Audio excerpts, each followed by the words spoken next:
আমরা আওয়ামী লীগ হিসেবে আমাদের আমাদের আমার মনে পার্টির কেউ বলেছে, তবে আমার কথা হচ্ছে যে যখন কেউ মনোনয়ন চাইবে আমরা সার্বিক বিবেচনা সবকিছু বিবেচনা করে তখন আমরা মনোনয়নের কথা চিন্তা করি। আওয়ামী লীগ থেকে কেউ আসবে সেটা এখন আমরা বলিনি। আমরা রিট করেছি, আমরা আমাদের নিবন্ধনের ব্যাপারে মানে নিবন্ধন তো আছে, এটা ভারতের কে পাবে সেটা নিয়ে কোর্টে একটা রিট করা হয়েছে। আমরা আশা করছি অল্প কয়েকদিনের মধ্যে এটা একটা জাজমেন্ট হবে। আমি বলি নির্বাচনের জন্য আমাদের অলরেডি ছয়টা নির্বাচন দল আছে, সেখানে মার্কা আছে, তখন আমরা সেটা ডিসাইড করি কিভাবে করব।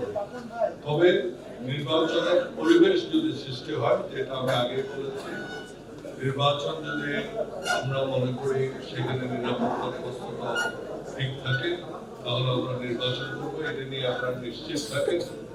যদি আন্দোলন না পাই, there are alternatives.